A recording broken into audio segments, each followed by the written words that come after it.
This is the shocking story of what life is like for a Bedouin living in Israel.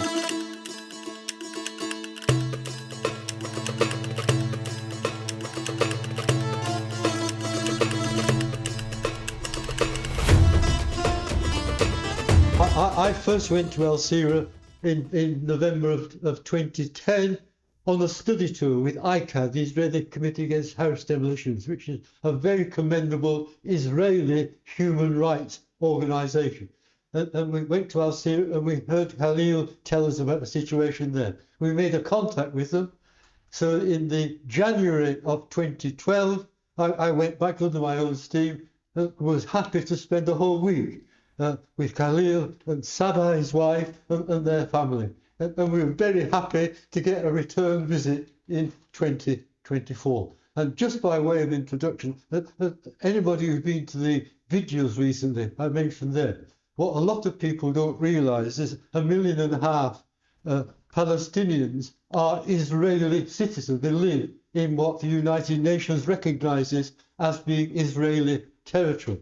But although they're Israeli citizens, as you'll hear tonight, they are very much second-class or even third-class Israeli citizens, being discriminated against in all sorts of ways. And so I welcome Khalil here now, who will tell us what life is like and what restrictions there are and so on in the village of Al Sira. So Khalil, please. Thank you. Thank you very much.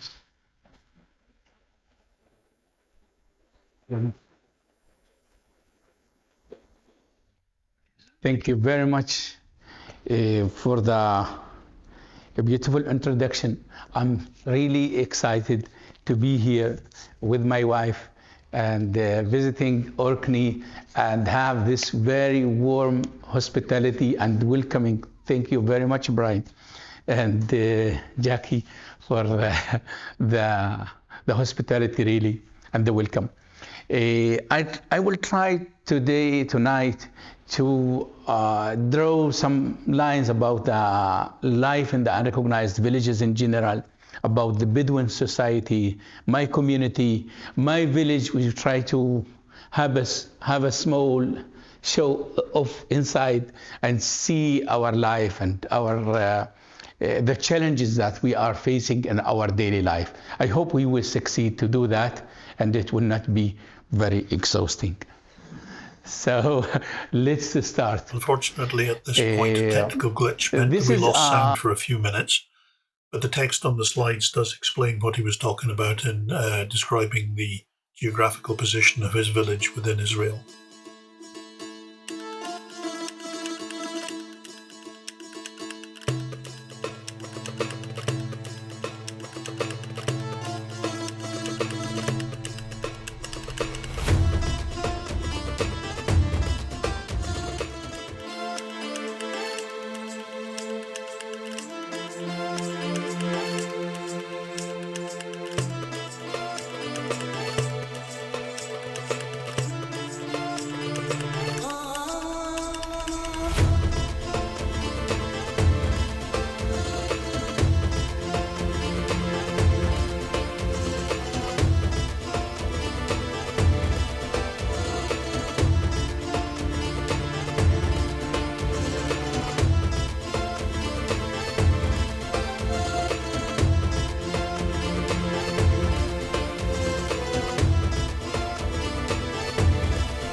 They say, we have deeds, contracts between the family that sell the land and the family that buy the land. And they say, okay, you can continue, just add our postcards or stamps.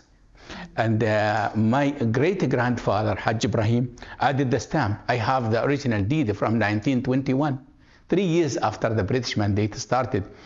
And it with the stamps. I have the original one. It's a piece of history, but Israel don't respect it. They say it's a Bedouin family, bought from another Bedouin family. But when it comes to buy this land and move it to a kibbutz or a moshab, it become legal. It's a different issue. So the Israeli government, when it started, expelled most of the Bedouin to the neighboring Arab countries, here to Jordan on this side, to Sinai on this side, and even 2 tribes to the West Bank here, the Ka'abne and the Jahalin tribe. Both tribes, they were originally here in Tel Arad area. Where we hear today about the Jahalin, when we hear about Al-Khan Al-Ahmar, I don't know if some of you hear about that or involved in that. It's a group of Bedouins that are near road number 1 that come from Jerusalem to Jericho. This is road number 1. And they are near the road here. And many years the government declares and ministers that they need to expel them from there in order to make more space to Malay Adumim, the Israeli settlements there, and Jerusalem, the big Jerusalem. And but the European Union supported the families there. They built their school from tires, old tires, and ash and mud, and so on. And also they have their tin houses that was built by the support of the European Unions and maybe the British government, I don't know. And they always say, no, you cannot demolish the houses. Even that the Supreme High Court in Israel gave them the green line to export them, to expel them from there, but they still there. I hope that they will continue also. This is about the Jahalin. It's a small group of Bedouins that was expelled to the West Bank. The other Bedouins to the neighboring Arab countries, as I said, only 11,000 people remained, survived the Nakba, the disaster. And those were concentrated into this area, which is 10% of the historical land, which we call it the Siyaj area. Siyaj in Arabic is a fence, Siyaj. Even in Hebrew, it's the same, Izor Hasaik. And even I found that late in English, the siege area, the same words, even the same in other languages. So this is the Siyaj area. It is 10% of the Negev. If the Negev is 13 million dunams, it is 1.3 million dunams. It's a good area, and it's big enough for us. But the Israeli government has different plans, and we will see them.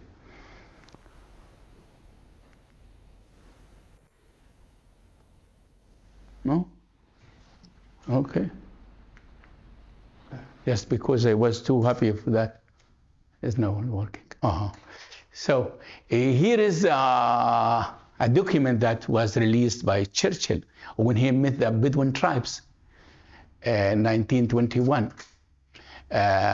Delegation of sheikhs of Bedouins that was worried about their future, and they met them, and he promised them that they will not touch their land, and there will not be any problem with them, and they can keep their culture and traditional life and everything. So we said that already, that we didn't have any problems with the British. The problem came after, when the government established. So here, the Siyaj area, remember the Siyaj, the fence area? Now we zoomed in. And here is the Siyaj. It is roughly centered between Beersheba. Beersheba is the district or the capital of the Negev. It's a big city, about 250,000 people now. And here is Arad and the Dead Sea is here. And Dimona, where we have the nuclear center, if you need to buy some bombs, I can bargain for you. Here is Jerusalem. This is the Siyaj area, where all the Bedouin was displaced and concentrated. My family and some other families was originally in the fence area and is still there.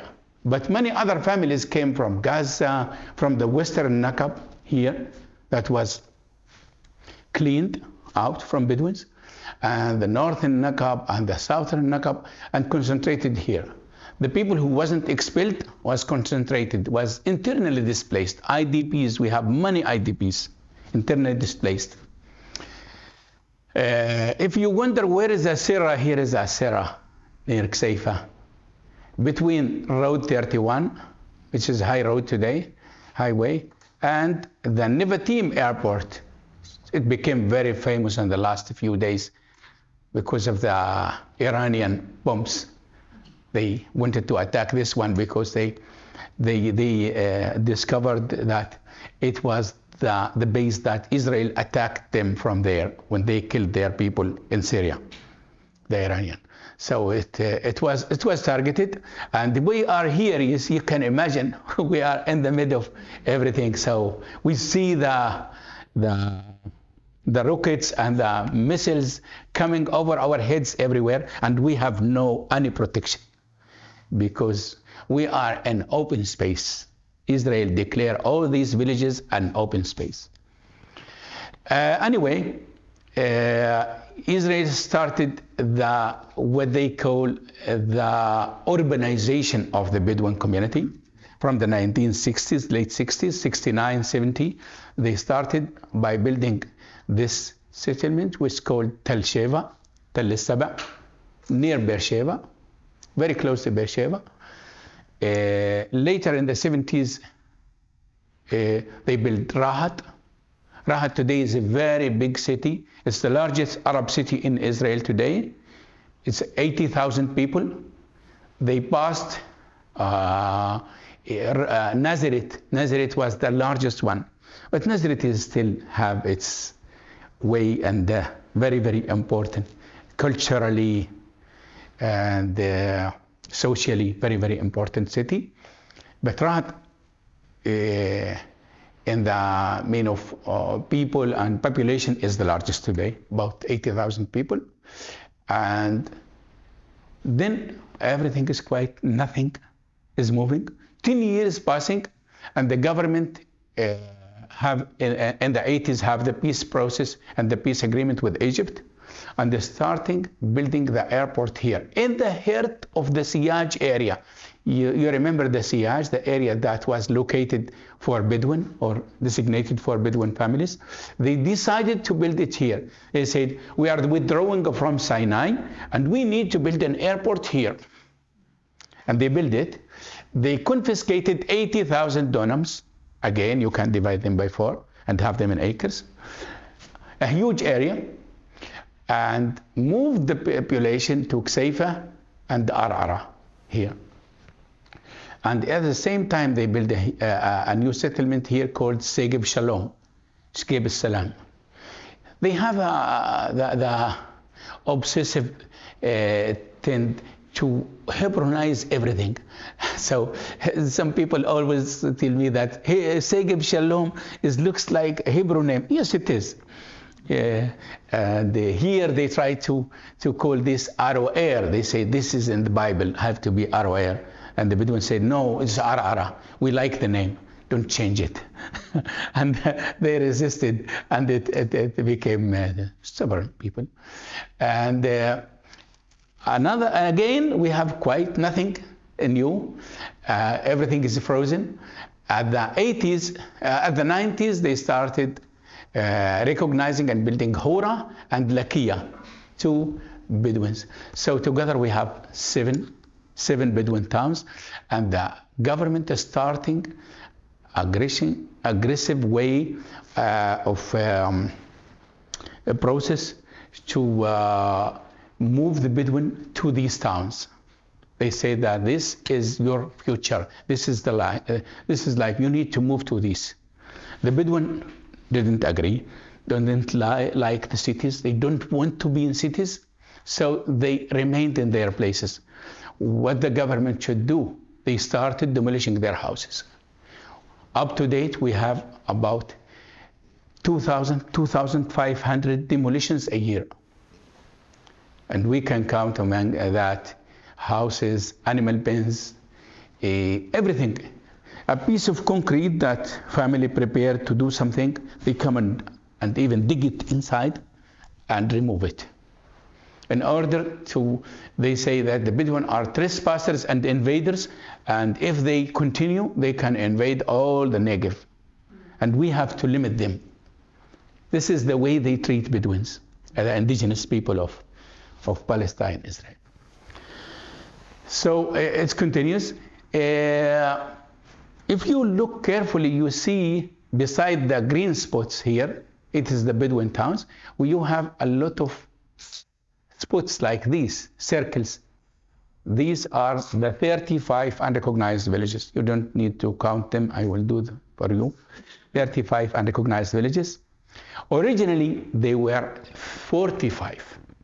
But what happened? In 2003, we started our struggle and we created what we call the RCUV, the Regional Council for the Unrecognized Villages. It is not regional, not council. It is just an association, organizations, NGO. But we wanted to claim that we are the organization that represent the Bedouin families and the Bedouin tribes who live in unrecognized villages. And we want to promote their recognition and giving them services. This is what we want. We don't want to establish a new state in Israel. We just want to give them services. And Israel didn't like that, and they started recognizing some of the villages. So if you look at the squares here, 1, 2, I don't know how to count all of them, 3, 4, 5, 6, 7, 8, yes, 9, 10. They are 10 newly recognized. They still newly recognized. We are talking about 21 years. From 2003 up to now, none of them have a complete or detailed plan to build their houses. So the people still have home demolitions, and they have like a pirate water pipes running in the sun everywhere, plastic ones, and no services. They built some schools in those villages, but didn't continue or promote their planning and living. They are still under recognition. But it's good, we say, always we believe that it's better than nothing, than the previous situation, but we remained with 35 unrecognized villages. The last few years, when we have the government that was before Netanyahu, we had like representatives. I don't know how much you are involved in that and you know about the situation. We had the Arab Joint List and the Arab United List, and they supported the government of Lapid and Bennett, if you remember them. They were wiped out very quickly, but they supported them, and in charge of that, or they asked for recognition of new villages, and the government agreed to recognize 3 villages. So now we are talking about not 45, not 35, 32 unrecognized villages. Asira, anyway, is one of them. We will go forward and see.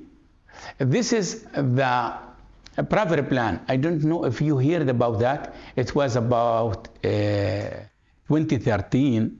There was a big demonstration against that, and it was Stop Pravre everywhere in the world, in Europe, in Latin America, everywhere. It's a discriminative plan that aimed to move all, you see the X's here, X, X, X, X, and you can see the arrows everywhere.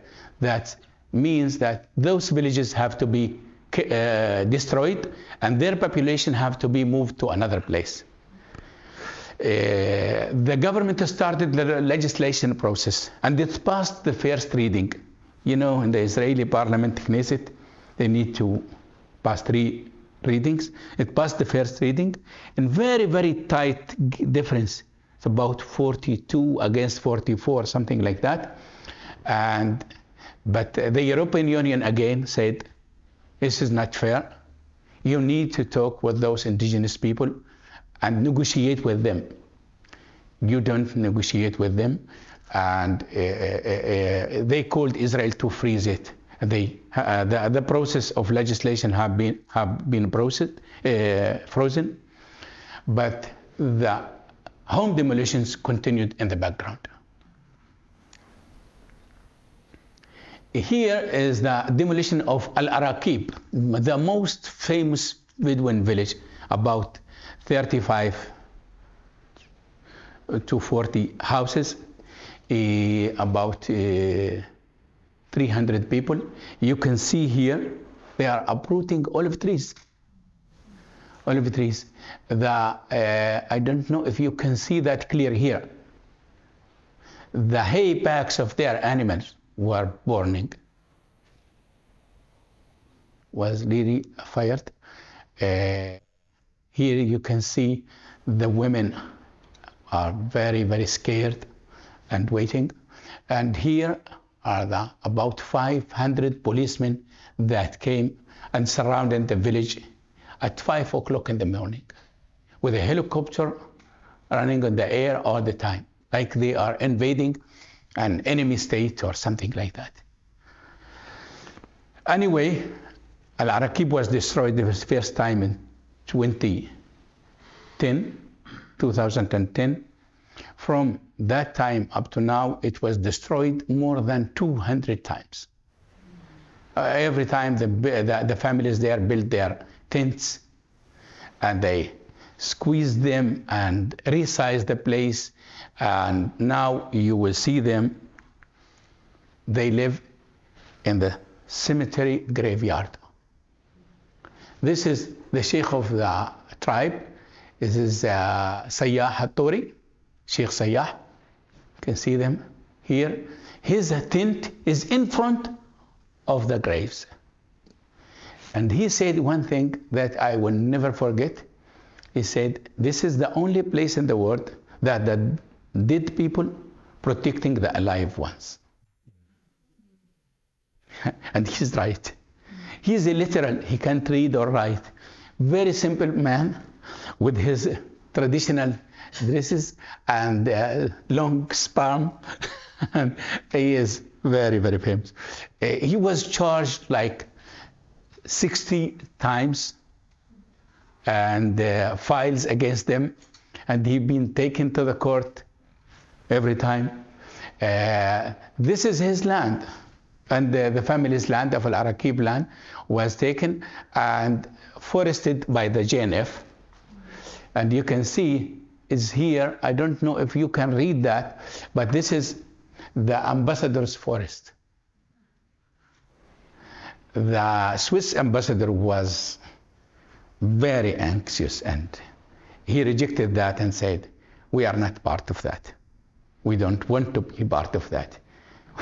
Ambassadors, we are ambassadors, but not taking part in taking the Bedouin land and so on. So he visited Sarah, first one, and the other ones that followed them, and many others, and supported our struggle really always. Here you can see demonstrations with Sayyah, but Sayyah is always here with the lawyer, Shahd ibn Barri, and here he is in the horse all the time, smiling, very optimistic, very courageous person, really. Here's another village which is called Atir and Al-Hiran. But Al-Hiran is very popular, more popular than Atir. They are twin villages. They both are Abu Ki'an tribe, and also been demolished several times. And last time they just, here is Atir, you see, very beautiful houses also, with trees, animals, and everything. Those people were uprooted from their original lands near Rahat. Their lands was given to the kibbutz, Bet Kama and Shubal. They are cultivating their land, and the people were moved here. You can stay here for 6 months, and then you will come back. This is the promise. And Israel used it several times, everywhere. Those 6 months became 60, 70 years, and never let the people come back to their land. Then, this is the worst thing. They came and say, you have to move from here. This is a state land. You are trespassers. They said, we are trespassers. It's crazy, really, unbelievable. Adala, I don't know if you heard about Adala. Adala is the legal center for the minority Arab rights in Israel. Adala. Adala in Arabic means justice. And they represented Asera in our case of demolitions, and represented them also.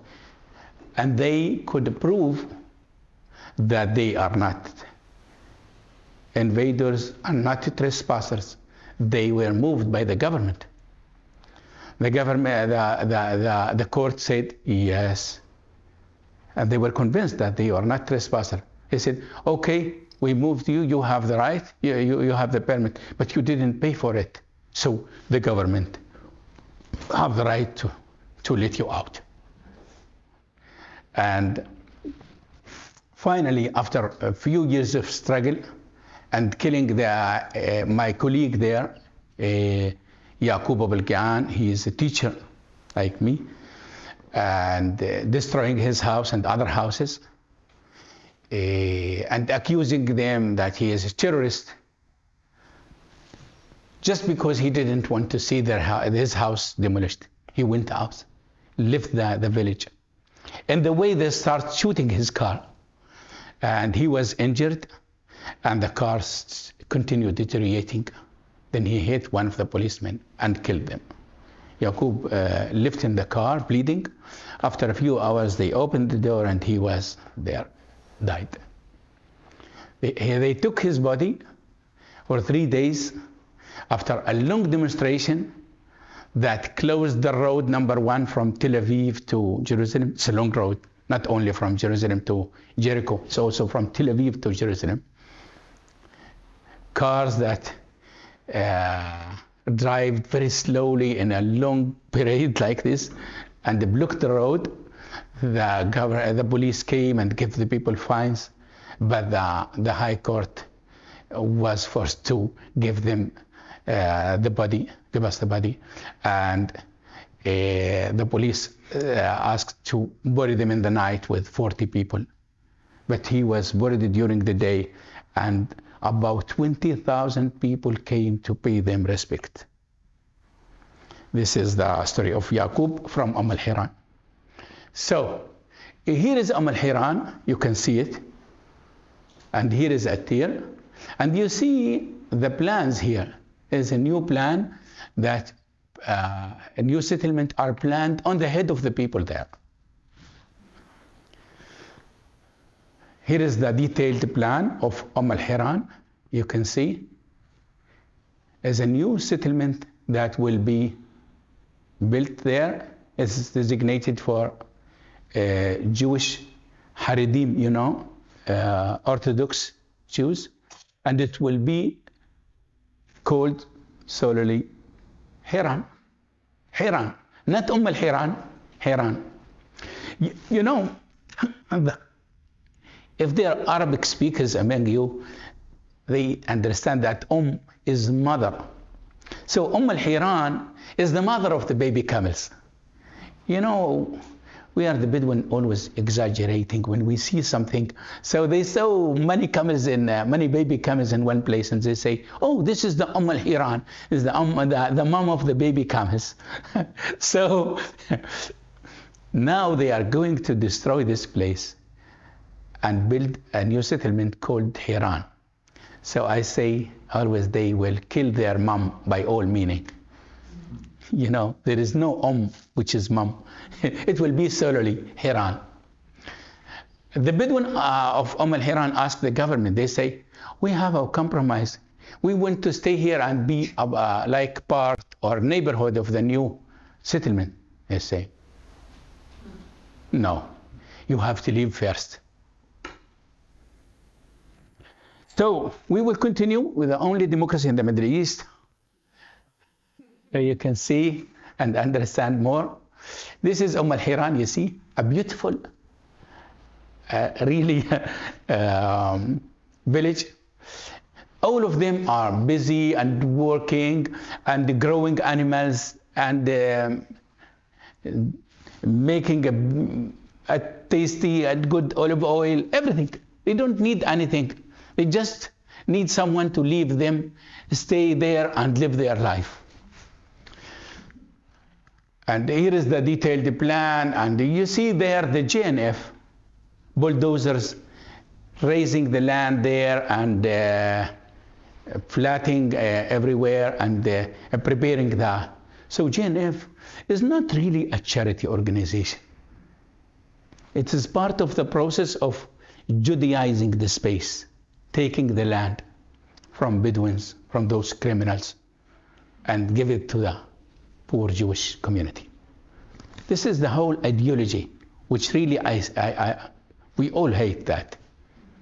It's not just the issue, not because we just want to hate this. So we will jump and see Asera maybe. Asera is my village. Here is the sign. You know, in those unrecognized villages, the 35 unrecognized villages, we have no signs. If you arrive to the village, you will never know that if this is the village or not. We have no public transportation, and we don't appear in any official map.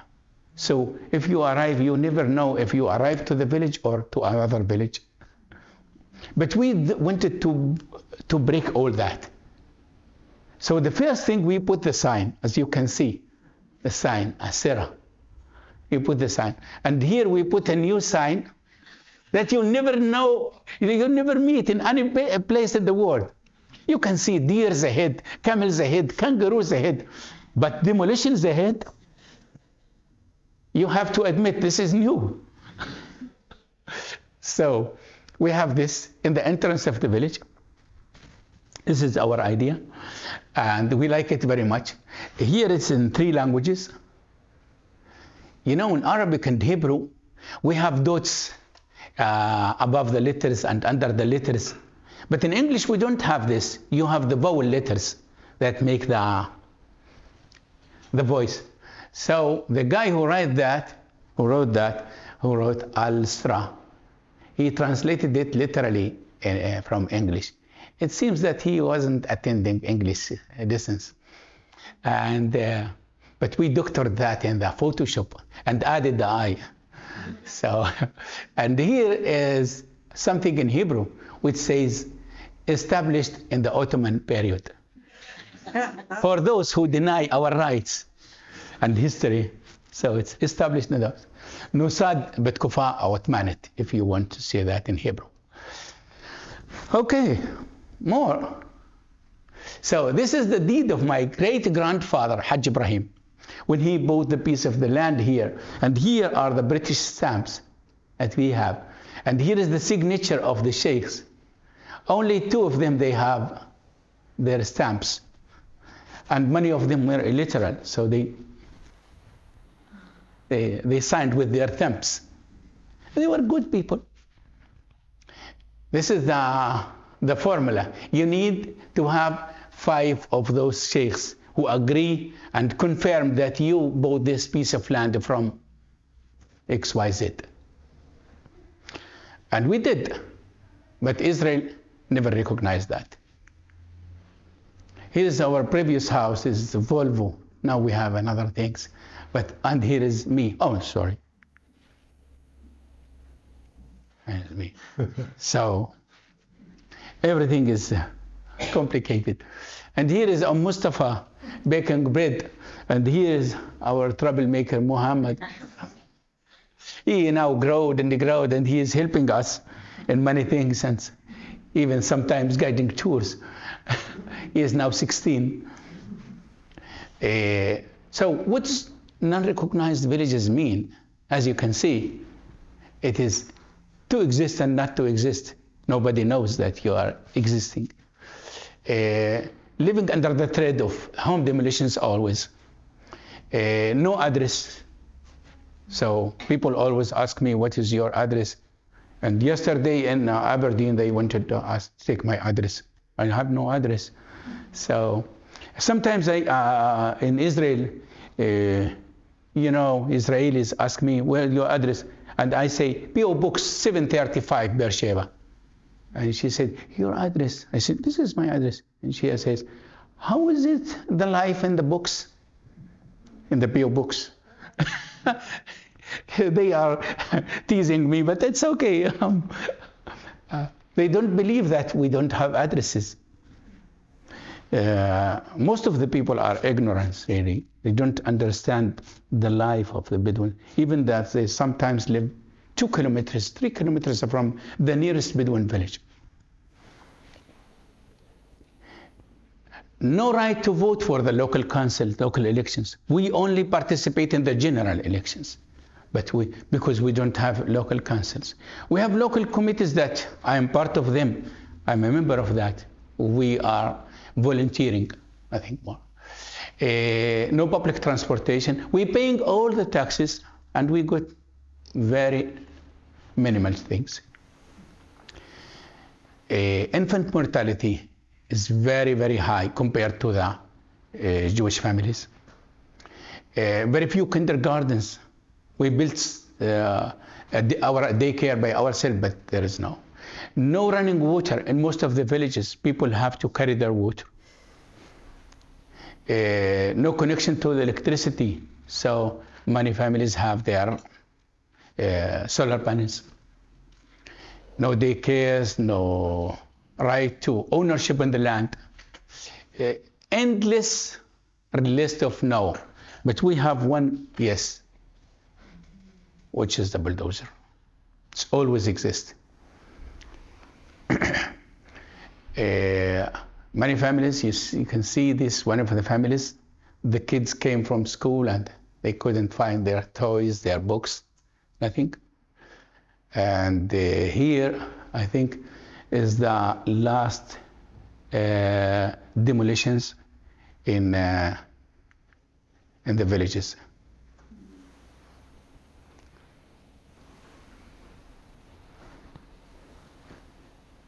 Uh-huh.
Yeah.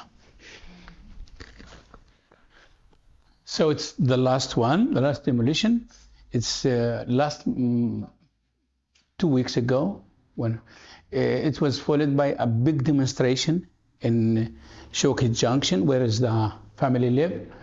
They claim that this road, these families are disturbing or for the rebuild or the reconstruction or expanding of the toll road, Road 6. And this is the result. This is the way the government negotiate with us. Bulldozer first. Another way to take the land from Bedouins or prevent them from cultivating the land or be in touch with the land is by blowing their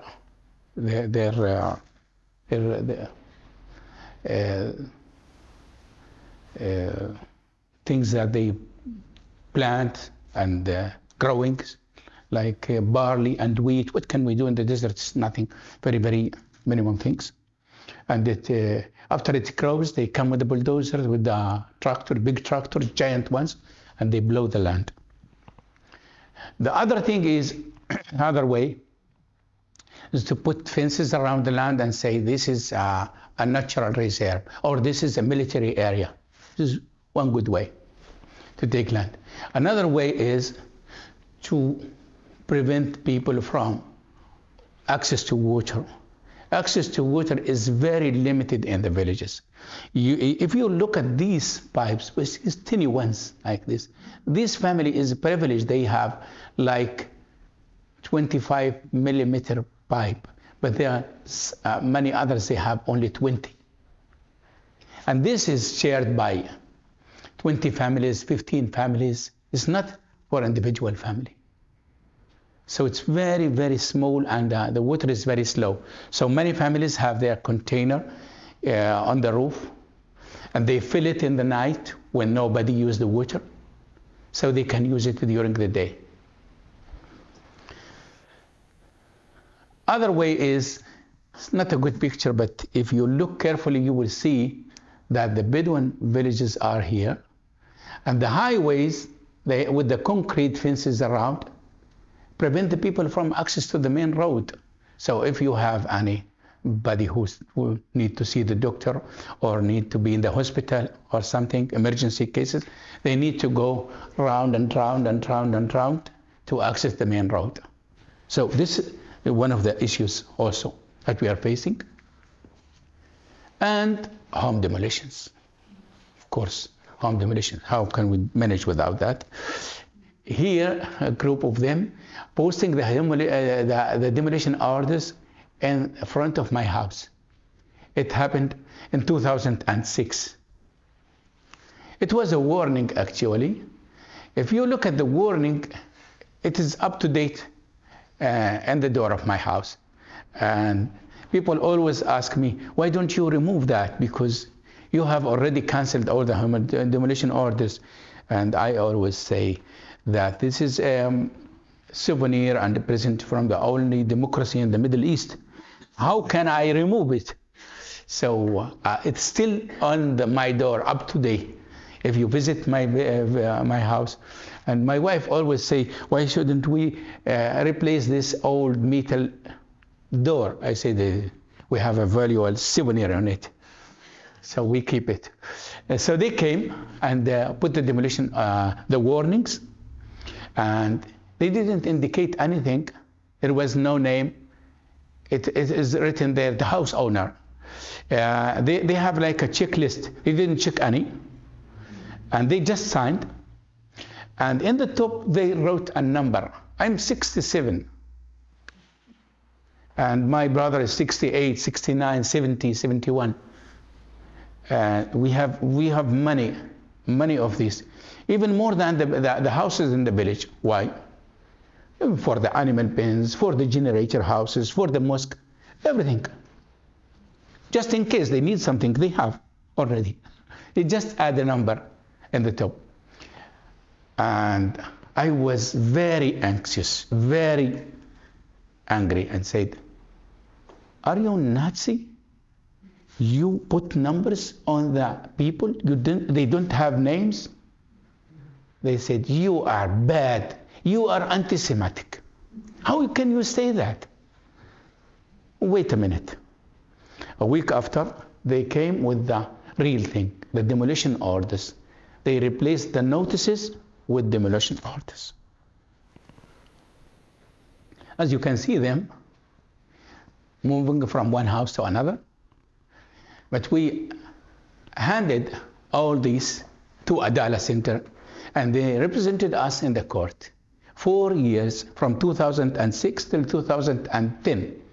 After 4 years, the magistrate court, which is the basic court in Israel, decided that they are canceling the demolition orders. We were very happy. A week after, Attorney Suhad Bishara called us again and they said, oh, I have a bad news for you. What happened? The government is appealing to a higher level.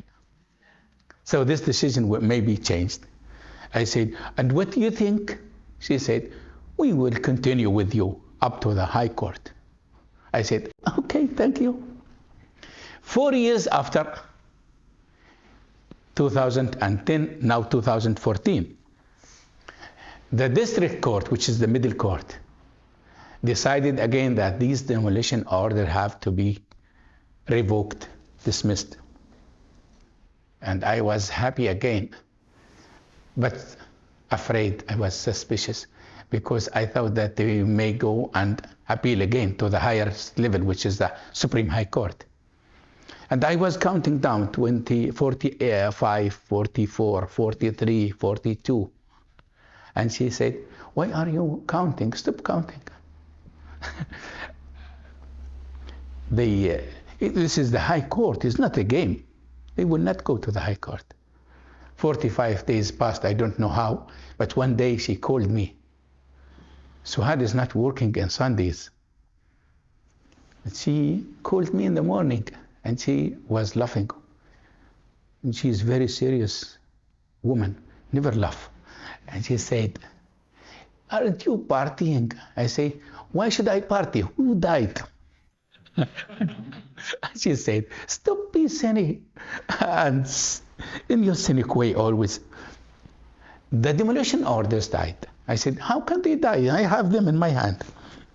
She said, how many days you are counting now down? I said, oh, I felt asleep. I didn't count anymore. She said, the 45 days passed last week. And now the decision of the district court is final. So the demolition order died. I said, oh, that's good. And when are you celebrating? I said, I don't know. When you want to come, we will celebrate. And she said, now it's Sunday. Next Saturday is enough for you? I said, yeah, it's enough for us.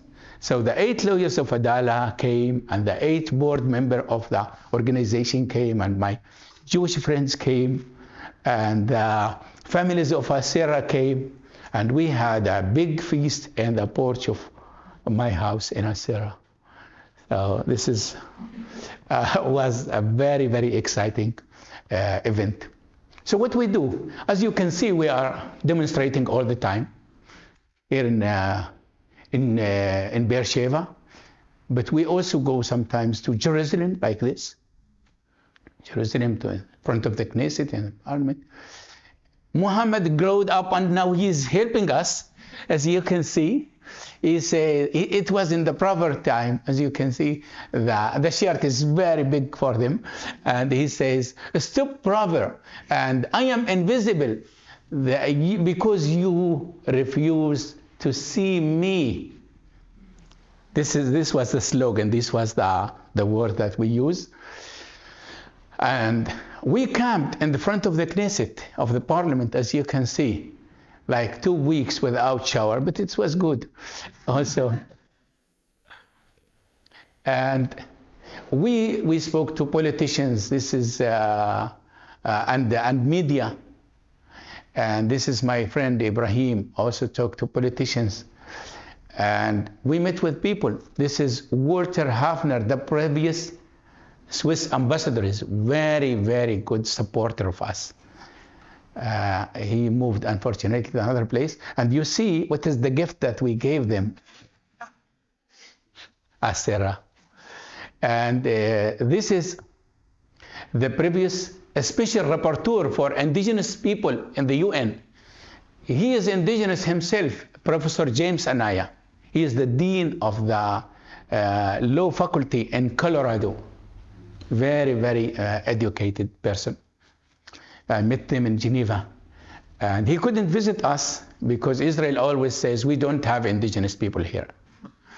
And one day he came to a conference in the Hebrew University and asked the organizers if he can visit one person. And they asked him, "Who is that?" He said, "His name is Khalil Al-Amour." And they came and have lunch with us. And we finally met in Asera. Here a group of activists from Belgium was hiking and biking through all the villages and visited us several times. They were very, very good people with the shirts, as you can see, and everything. And we also strengthened our community, as you can see. We established our daycare, our mosque here. We have our water pipes. We have our electricity from generators, and then we replace them with solar panels. And we pave our dirt roads. You see, this is a friendly bulldozer, not demolishing houses, paving the road here. And I'm on the roof cleaning the solar panels here. And we go to the courts, in spite that we really don't believe that we will have the justice cases. And we partner with NGOs, we create alternative plans, and we present them to the government, but nobody listens to us. And we welcome and inform others about the situation. What we expect people to do is to bring this to your communities. You are the community, and you're coming and visiting and attending. This is too much for us. It's very, very important. Thank you very much. And to make this issue known, you can visit us like Brian and others. It's we always will be happy to welcome you in our home. Now we have an Airbnb, so you can stay with us, no problem. We have our mailing list. You can see them later, and much more of that. We want to thank you very much.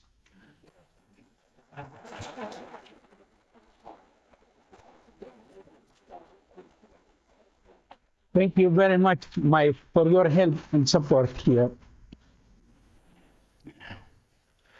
Okay, so you're very happy to answer questions, Khalil. Yes, I'm here for you. So do we have any questions, please? Or observations or whatever? Yes? You told us that you can't sit down. You can be next, yeah. Thank you. Thank you for a very interesting talk. I knew very little about the Bedouin villages. The village that was recently bulldozed, what has happened to those people, please? Oh, unfortunately, they have a very, very sad and bad situation now. Many other Bedouin families from the neighboring villages came with the blankets and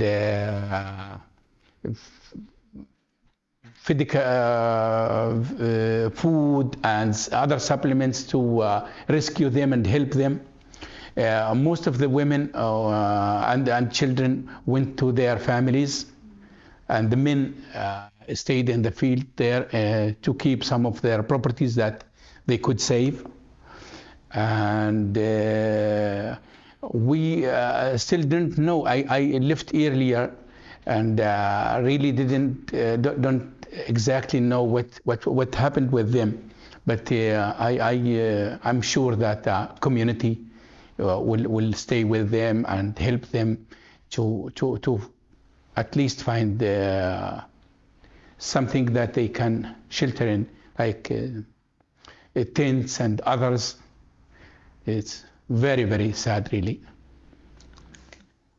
47 houses. Thank you. Before we go to that question, I mean, why was that village selected? Do you know?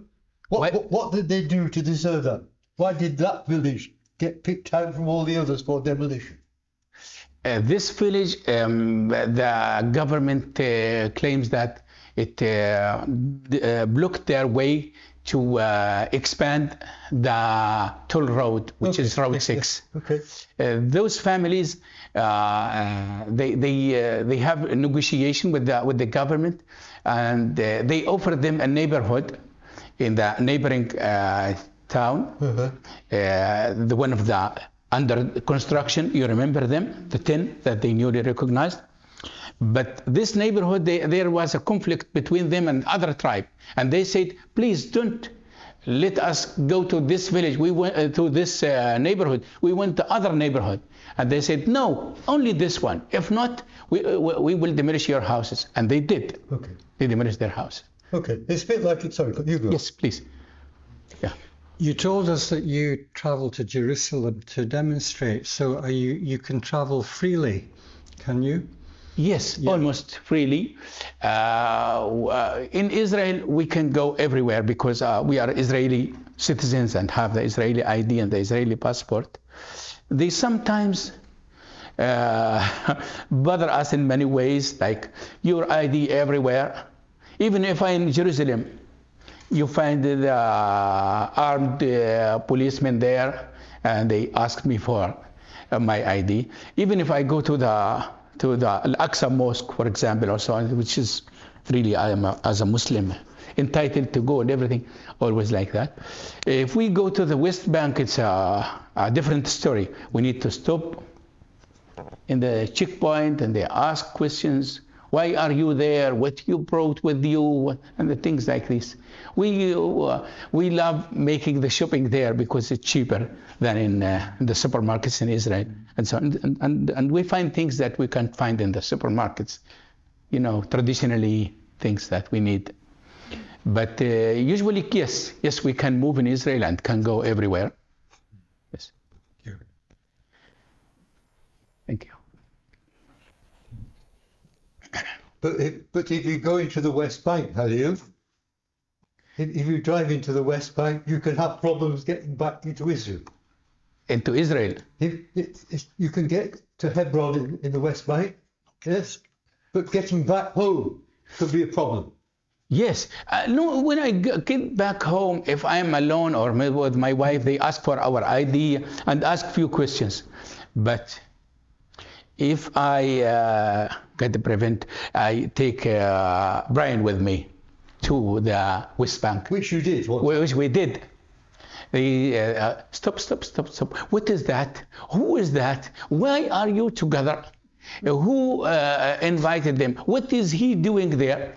A million questions, and then they say, okay, stand your car there, stand with your car there aside.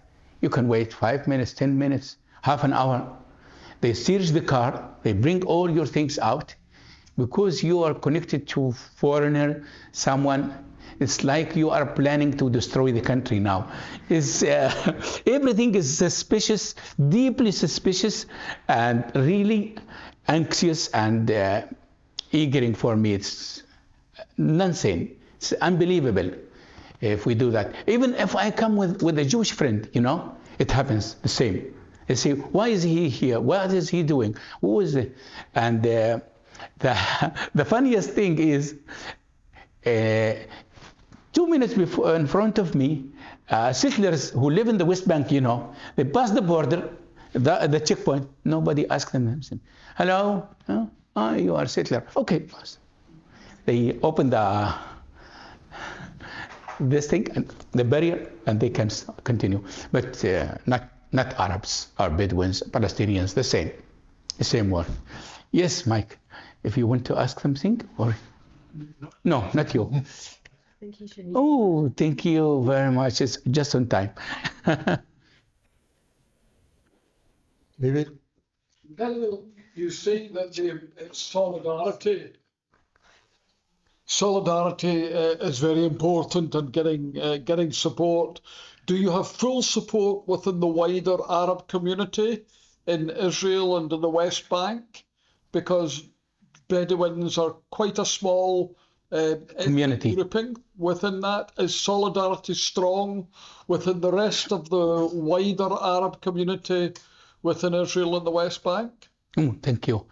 Actually, today we have more and more awareness to the issue of the villages in the Nakab, in the Negev, and more youngest come and solidarate with us. In the past, we were isolated. Even in the 1948, it's a group of Bedouin that put them in the Siyaj area, the fence area, remember? And was disconnected from all the world, from the Arab world, and especially the Arab inside Israel, the Palestinians in the Galilee. They were a big community, and they have the culture, traditions, everything. But the Bedouin were a small group, small subgroup. Up to today, we have difficulties contacting Palestinians from the West Bank. It's always suspicious. If I say that I have friends in the West Bank, oh my God, this is a crime. It's not a crime, but they look at that like I'm a criminal. So I can't say that I was visiting a friend in Hebron. Oh, what are you doing? What is his name? What is he doing? So I say, I'm just shopping. I can't say that I am in friendship with someone in Ramallah, in Nablus, in Jenin. Oh my God, Jenin. So the Israeli Arab society is today more, I think, more active, have more political awareness, and the youngest everywhere. If we have demonstration, if we have things, they come and collaborate and take part of that. And I think this is what raise more the awareness even around the world. Is the youngest. The youngest do everything.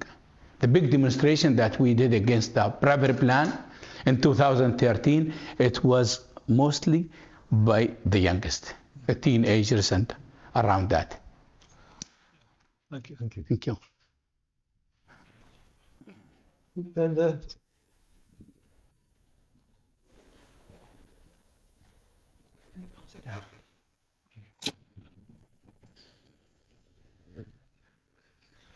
this is just a personal observation. Yes. I have been given reasons for hope because you have presented this dreadful situation with humor and a smile on your face. Thank you. Oh, thank you very much.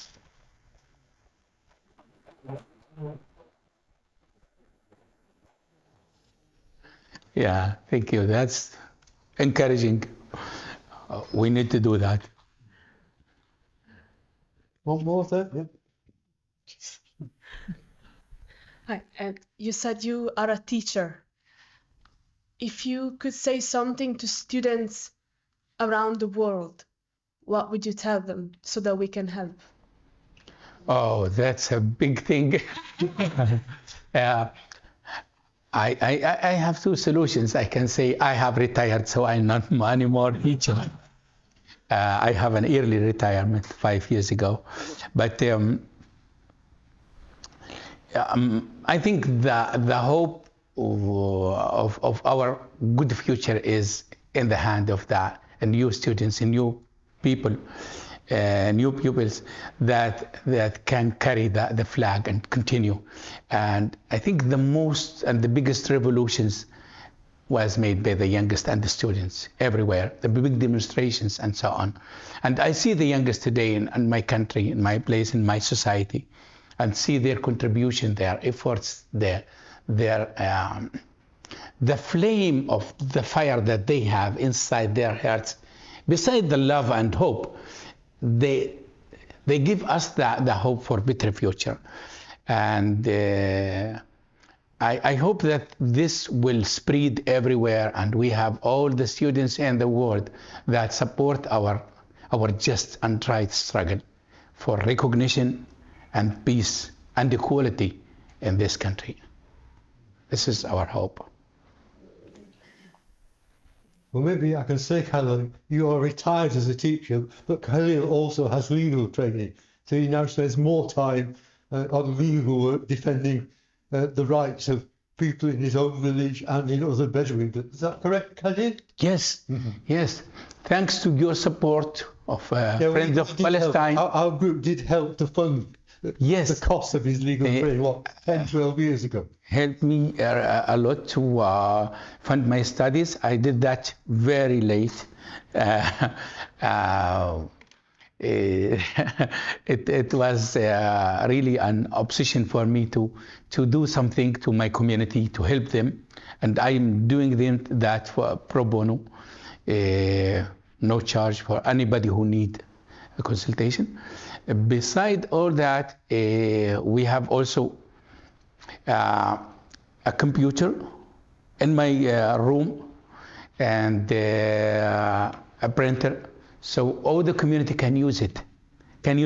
We don't have internet, so it's a funny story. We had two antennas. One we put in the remote way and the top of the mosque in Kseifa, in the neighboring town, and one in my house, on the roof of my house. And they are, and in the basement of the mosque we have our landline phone that we are paying for. The antenna in the mosque, on the top of the mosque, broadcasts the signals to my home, and from my home it's connected to the router. So people can come and use it. The surrounding houses have we broadcast the internet signals to them, but the other families that are far enough from the house, they can come use our computer and use even the printer, and we never ask anybody for any payment or something. It's open, and we promised ourselves and the people that it will be always open, so the people, the students that need to search to find their work and homework will use it. Yeah. Another question here.